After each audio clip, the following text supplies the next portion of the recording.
மாவட்டத்தில் first level checking EVM மிஷின்ஸோட first level checking பணிகள் இன்னைக்கு ஆரம்பிக்கிறோம். அதற்கு முன்னதாக இந்த ஸ்ட்ராங் ரூமை வந்து அனைத்து அங்கீகரிக்கப்பட்ட கட்சியினர் முன்னாடி அதை ஸ்ட்ராங் ரூமை திறந்து வைத்து அவங்களுக்கு அந்த எஃப்எல்சி ப்ராசஸை எக்ஸ்பிளைன் பண்ணியிருக்கோம். இந்த எஃப்எல்சி பணியானது பிஎல் இன்ஜினியர்ஸ் பெல் இன்ஜினியர்ஸின் முன்னிலையில் 9 பெல் இன்ஜினியர்ஸ் நம்மளுக்கு மாவட்டத்துக்கு அலோகேட் பண்ணியிருக்காங்க. அந்த பெல் இன்ஜினியர்ஸ் வந்து இந்த எஃப்எல்சி பணியினை ஆரம்பிப்பாங்க. இந்த பணியில் இப்போ இருக்கிற இவிஎம் மிஷின்ஸ் எல்லாமே வந்து ஃபர்ஸ்ட் ஸ்டெப்பில் ஃபுல்லாக க்ளீன் பண்ணி வச்சு அதை ஒரு ப்ரீ எஃப்எல்சி யூனிட் வழியாக தொழில்நுட்ப ரீதியாக டெக்னிக்கல் ரீதியாக வந்து அந்த மிஷின்லாம் ஃபால்ட்டியாக இருக்கா கரெக்டாக இருக்கா அப்படின்றத ஆய்வு செய்வாங்க.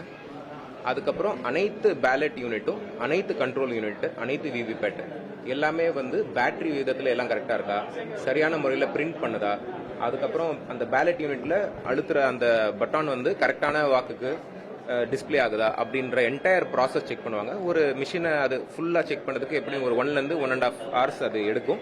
ஸோ அந்த மாதிரி ஃபுல்லாக செக் பண்ணதுக்கப்புறம் இந்த பணியில் எஃப்எல்சி ஓகே இல்லை எஃப்எல்சி நாட் ஓகே அப்படின்ற ஒரு குறியீடு வந்து ஒவ்வொரு இயந்திரத்திலையும் நம்ம ஒட்டப்படும். அந்த தகவல்கள் எல்லாமே வந்து கணினி வாயிலாக இஎம்எஸ் இவிஎம் மேனேஜ்மெண்ட் சிஸ்டம் வாயிலாக தேர்தல் ஆணையத்துக்கு டெய்லி பேசிஸில் ரிப்போர்ட் பண்ணுவோம். இந்த பணி செய்யும் பொழுது அனைத்து சிசிடிவி கேமராவும் டோட்டலாக இந்த அறையில் வச்சிருக்கோம். ஸ்ட்ராங் ரூமை ஃபோக்கஸ் பண்ணுற மாதிரியும் வச்சிருக்கோம். ஸோ இந்த சிசிடிவி ஃபோக்கஸ் ஆகிறது வந்து டைரக்டாக கலெக்டர் சேம்பருக்கும் சிஓ மேடமோட அறைக்கும் எலெக்ஷன் கமிஷனும் டைரக்டா எலெக்ஷன் கமிஷன் வந்து இங்க என்ன எஃப்எல்சி பணி எப்படி நடந்துட்டு இருக்கு சரியா நடக்குதான்றத கூட கண்காணிக்கிற வசதியோட இந்த பணியை இன்னைக்கு ஆரம்பிச்சிருக்கோம்.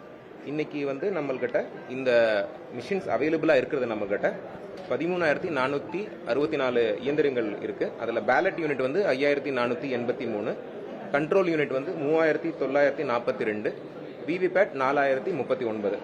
இப்போ நம்மளுக்கு ரேஷனலைசேஷன் எக்ஸசைஸ் 1,200 வாக்காளர்கள் தான் அதிகபட்சமா ஒரு தொகுதியில் இருக்கணும் அப்படின்ற எலெக்ஷன் கமிஷன் உத்தரவுப்படி அந்த மறுவரையை செஞ்சதுல ஒரு 2,166 டென்டேட்டிவ் போலிங் ஸ்டேஷன்ஸ் வருது. இது ஃபர்தர் சப்ஜெக்ட் டு சேஞ்சாகவும் இருக்கலாம்.